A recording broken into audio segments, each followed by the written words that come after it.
this bill to the House. Honourable Phil Goff. Mr Speaker, Jonathan Young, who just resumed his seat, chaired the committee that considered this legislation. What Jonathan Young did not explain to the House was why he refused the opposition the right to question the Department of Internal Affairs, the Health Department or Treasury by having them before the Select Committee to determine what the real impact of this bill would be, not the narrow impact that allows Sky City a generous $400 million subsidy to build an international convention centre, but the cost to New Zealand of extra gambling machines, extra gambling tables that those officials would have explained to Mr Young and to the Select Committee would have cost this country dearly by accelerating the problem of gambling addiction in this country. And I listened with amazement to Bill English, who moved this legislation. Bill English, whose own Treasury Department said this bill will be of immense private benefit to Sky City, but very little public benefit to New Zealand. No wonder Bill English and Jonathan Young didn't come into this House to tell the truth about what actually this bill will do, but rather glossed over the problems and tried to present this as a huge benefit to New Zealand. It, sir, is not that. This is a bad piece of legislation that has been passed through incredibly bad process and should not pass the House through this third reading today. Mr Speaker, this is not about an international convention centre. If we need an international convention centre, according to this right-wing government that believes in the free market, then surely market forces will allow for the funding of an international convention centre. But no, apparently this convention centre that will be of so great a value to New Zealand can only survive if it has the benefit of an enormous subsidy to Sky City, 230 extra gambling machines and 40 additional tables. Bill English tried to tell the House that the gambling machines accelerated under a Labor government.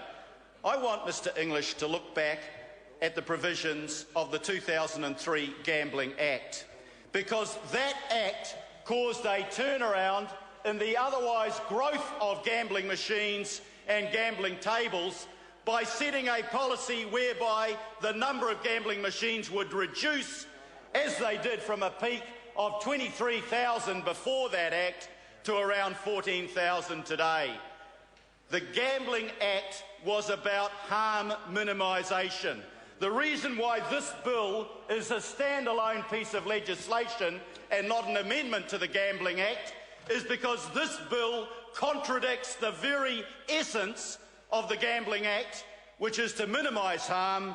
This bill actually reverses the rundown, the sinking lid on gambling machines for Sky City, and gives them an incredibly privileged position that will last through to 2048. I can't remember when, Mr Speaker, we last moved legislation through this House to create a privileged position for a private sector profit-making enterprise that would be locked in for 35 years. And that's what this legislation does. It is a gift to Sky City that will keep on giving for 35 years through to 2048. And I say this, Mr Speaker, the reason that the government is doing this is because it thinks it can get it cheap, and it thinks it can provide positive benefit to its own cronies. Where does the National Party meet every election night? It meets at Sky City. Where does it get its funding from? Is anybody from the National Party prepared to stand up and deny that Sky City is a major funder of this National Party at election time? Is any one of them prepared to make that statement? Of course they're not prepared to make the statement. The fact is that for something that should have been through an open, competitive tendering process that was transparent to everybody was done as a dirty, dodgy deal behind closed doors. Done over a couple of bottles of wine and a fine meal, no doubt supplied by Sky City. John Key met with them twice, and he left there giving them a gold-plated deal. A gold-plated deal. John Key was the one that instructed officials not to deal with the other tenderers, but to give preference to Sky City. That might be fine if you're a wide boy working as a currency trader. It has no place as a proper process in the public sector. In fact, it's a disgrace. So disgraceful was it that the Auditor-General thought that she needed to have a look at this. So she held an inquiry, and the currency trader tried to preempt her. A couple of days before the report was due to be delivered, John Key said publicly, no doubt at his post-cabinet press conference, "This report totally vindicates me." That, Mr Speaker, is simply untrue. The Auditor-General's report, when it came out, did anything but totally vindicate John Key. In fact, the Auditor-General said she found deficiencies in the role of ministers and in the role of the officials. She said this, sir, quote, "We do not consider the evaluation process was transparent and even-handed," end quote. That's moderate language. That's language becoming an Auditor-General. But the intent of that language was in fact very clear. What the Auditor-General was saying was this was wrongly done and it was cronyism. And that's indeed what this process represents. It was biased, it was done in secret, it wasn't on a level playing field. That sort of conduct has no place in a democracy and a country that is proud of the lack of corruption and or the low level of corruption that exists within it. The Prime Minister of this country was saying it's okay to do a deal behind the scenes. It's okay to look after your mates. It's okay to cut other people out by not having a level playing field. And it's okay to give private benefit to a major multinational profit-making commercial enterprise at the cost of those who suffer from gambling addictions. Mr Speaker, this clearly increases the harm from gambling. This document was read by the ministers that have pushed this bill through the House. It's called a regulatory impact statement. And what does it tell us?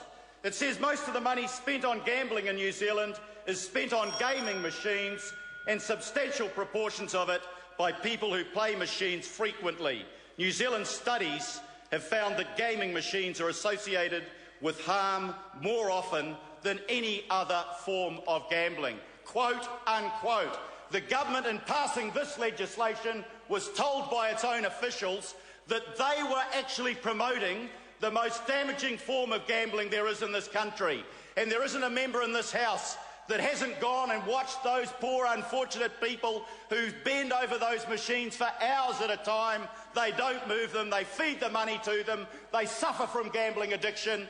And this regulatory impact report says as a result of this government's legislation that it's trying to ram through today, there'll be another 8,000 families that are affected by gambling addiction.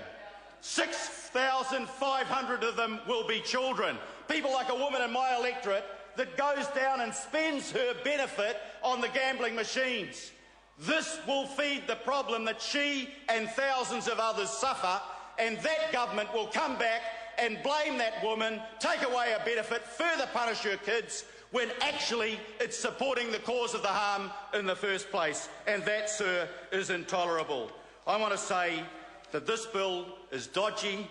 I want to say that this bill will result in more gambling harm, and the evidence is there in black and white given to the government before it did it. This bill should not proceed. Mr Speaker. Materia Toure. Thank you very much, Mr Speaker. I'm very proud